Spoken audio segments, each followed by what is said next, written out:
नमस्ते दोस्तों, कैसे हैं आप सब। होप करती हूँ कि आप सब एकदम बढ़िया होंगे, मजे में होंगे।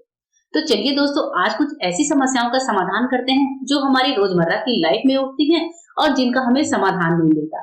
बड़ी ही यूजफुल वीडियो है जो आपको बहुत ज्यादा पसंद आने वाली है। तो चलिए आज की वीडियो शुरू करते हैं। सबसे पहली टिप जो है उसके लिए मैंने एक बर्तन में पानी लिया है और पानी के अंदर मैं डाल रही हूँ न्यूज़पेपर। अब ये क्या भला है, क्योंकि न्यूज़पेपर को हम यहाँ पर भिगाने वाले हैं। तो मैं न्यूज़पेपर को क्यों भिगा रही हूँ आपको अभी पता चल जाएगा।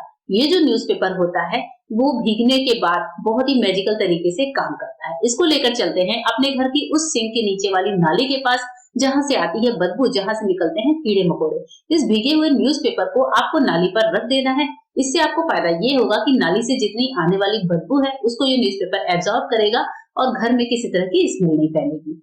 नेक्स्ट टिप जो है वो खीरे को लेकर है। खीरा जब भी मार्केट से लाते हैं तो 2-3 दिन में ही आप देखते हैं कि खीरे जो है बहुत ज्यादा लूज से पड़ जाते हैं या फिर इनकी टाइटनेस खत्म हो जाती है।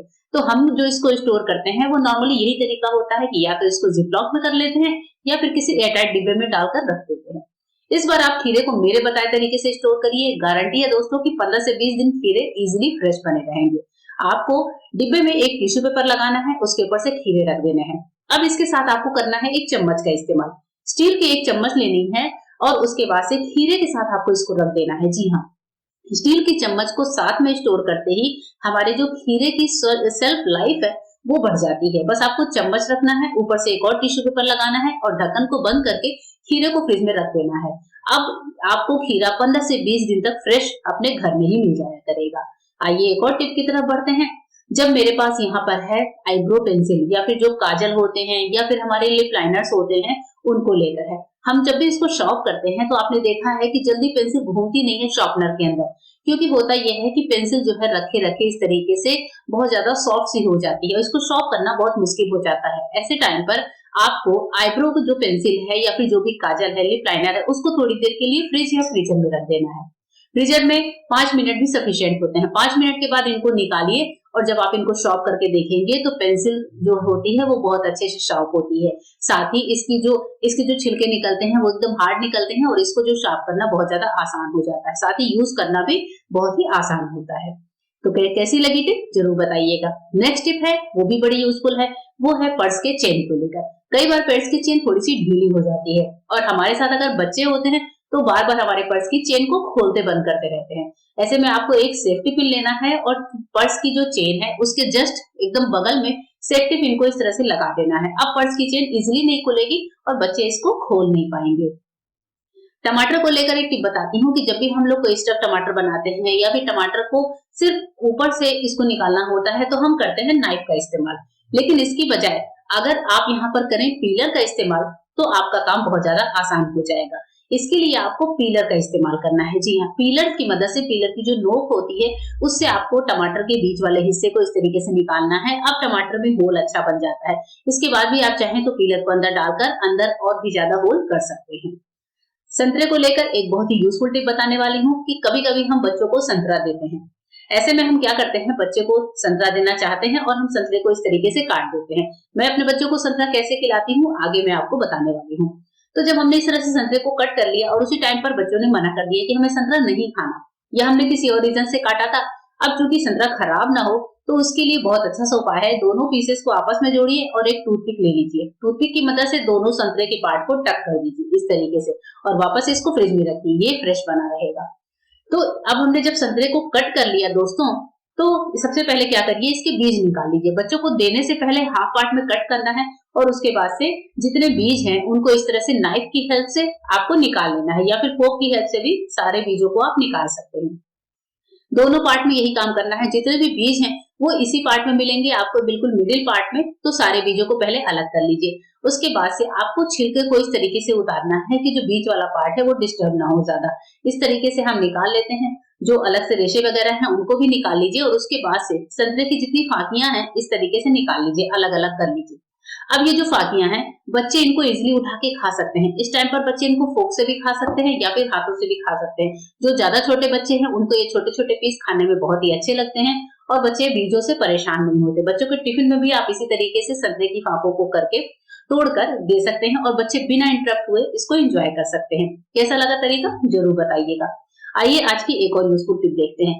जो नेक्स्ट टिप हमारी है वो है हरी मिर्चों को लेकर। हरी मिर्च मार्केट से लाने के बाद जो सबसे पहला काम होता है वॉश करके इसका पानी सुखाना।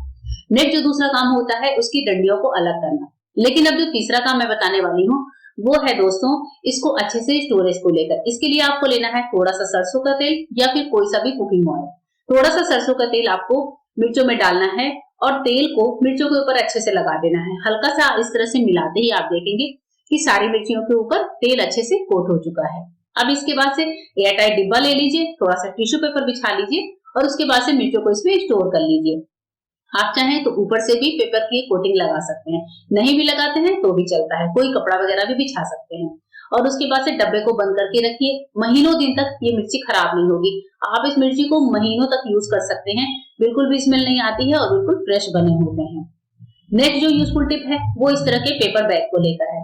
अगर हम ऑनलाइन शॉपिंग करते हैं या फिर कहीं पर भी आजकल जो मार्केट में मॉल वगैरह में शॉपिंग करने जाते हैं तो ऐसे पेपर बैग खूब मिलते हैं। अब मेरे पास भी ये पेपर बैग है, मैं इसका इस्तेमाल कैसे करती हूँ बता रही हूँ। सबसे पहले जो इसमें जो लगे हैं डोरी उसको मैं निकाल लेती हूँ। इस डोरी का मैं बहुत अच्छा सा इस्तेमाल आपके साथ शेयर करने वाली हूँ।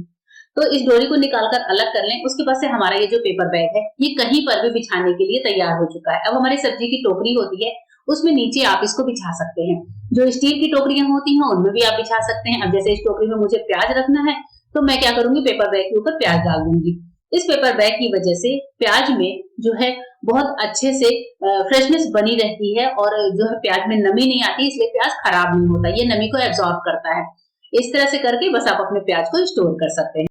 नेक्स्ट जो यूजफुल टिप है वो इस तरह के डिब्बों के ढक्कन को लेकर है। जो इस तरह के खाने वाले कंटेनर्स अक्सर हमारे होटल या रेस्टोरेंट से खाना पैक होके आता है उसके ढक्कन को लेकर है। ये ढक्कन इधर उधर पड़े होते हैं, इस ढक्कन का बहुत अच्छा सा इस्तेमाल आप कर सकते हैं। इसके लिए आपको क्या करना है कि एक कोई तीली वगैरह लोहे की हो जिसको गर्म कर लीजिए या फिर फोक गर्म कर लीजिए, पर फोक से एक साथ ज्यादा चीज हो जाते हैं तो आप कोई तीली या पेचकस लेकर उसको गर्म करके इस तरीके से पेयर पेयर में करके छेद बना लीजिए। सबसे पहले ढक्कन पर आपको इस तरीके से छेद को बनाकर तैयार कर लेना है। अब जब आपने कर लिया तो एक ढक्कन पर आपको बहुत ज्यादा नहीं, जिस तरह से मैं दिखा रही हूँ थोड़ी थोड़ी दूरी पर इसी तरीके से छेद बना लेने हैं। अब हमने जो पेपर बैग से डोरी निकाली है उसका इस्तेमाल हम यहाँ पर करने वाले हैं। आपके पास डोरी नहीं है तो आप कोई कॉटन का रिबन ले सकते हैं, कोई भी हैंगिंग ऐसी चीज जिससे ये हैंग हो सके वो ले लीजिए। ग्लू गन को गर्म कर लीजिए और ग्लू गन की मदद से जो ये डोरी हमने निकाली है उस डोरी को हम यहाँ पर स्टिक करने वाले हैं, चिपकाने वाले हैं इस तरीके से। जैसे मैं आपको वीडियो में दिखा रही हूँ इसी तरीके से आपको ये काम करना है। जो ग्लू गन आप यूज कर रहे हैं वो कोशिश करें कि थोड़ी सी अच्छी क्वालिटी का लें, जिससे जब हम इसको हैंग करें तो ये इजिली हैंग हो जाए। अब इसके बाद से दूसरे साइड से भी सेम तरीके से ग्लू गन लगाते हुए हमें दूसरे ढक्कन के दूसरे पार्ट में भी इसको अच्छे से स्टिक कर लेना है। देखिए कुछ इस तरीके से, तो पूरे में नहीं, बस ऐसा हम बनाएंगे कि ये हैंडल नुमा अच्छे से चिपका हुआ रहे। तो देखकर आप बीच वाले थोड़े से पार्ट को छोड़ते हुए साइड साइड से अच्छे से इसको चिपका लीजिए। जब ये अच्छे से चिपक जाए तो आपको लेने हैं अपने इयररिंग्स। जो इयररिंग्स आपके घर में इधर उधर बिखरे होते हैं, पूरे ड्रेसिंग टेबल में बिखरे होते हैं, उनको ले लीजिए और इयररिंग्स को इन छेदों में अच्छे से लगा दीजिए। चाहे वो पेच वाले इयररिंग्स हो या फिर हुक वाले हो, हर तरह की इयररिंग्स को आप इनमें ऑर्गेनाइज करके रख सकते हैं। तो यहाँ पर मैं आपको दिखा रही हूँ, मैंने सारे छेदों में अच्छे से इयररिंग्स को ऑर्गेनाइज किया है और ये ऊपर से हमारा हैंगिंग वायर है ही है।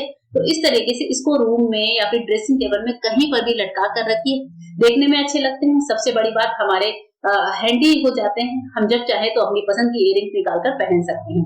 तो इस तरीके से आप भी जो है इन ढक्कन से इयररिंग होल्डर बना सकते हैं और अपने जो फालतू पैसे की वेस्टेज है उसको बचा सकते हैं, साथ ही हमारी क्रिएटिविटी भी बढ़ जाती है। नेक्स्ट टिप है, उसके लिए मैं प्याज को रख रही हूँ फ्रीजर में। जी हाँ, यहाँ पर हमें 10 मिनट के लिए प्याज को फ्रीजर में रखना है। उसके बाद से 10 मिनट को प्याज को छोड़ देंगे। इतनी देर में क्या होगा, प्याज ठंडा हो जाता है और जब हम प्याज को कट करते हैं उस टाइम पे जो निकलने वाले हमारे आंसू होते हैं वो नहीं आते। तो 10 मिनट के बाद प्याज को आप निकालें और प्याज को जब आप काटेंगे तो आप देखेंगे कि आपकी आंखों से बिल्कुल आंसू नहीं आते, क्योंकि प्याज में हल्की ठंडक आती है। इसके अंदर का जो रस है जिसकी वजह से हमारी आंखों में जलन होती है वो जम जाता है और आंखों से पानी आने का रीजन ही खत्म हो जाता है।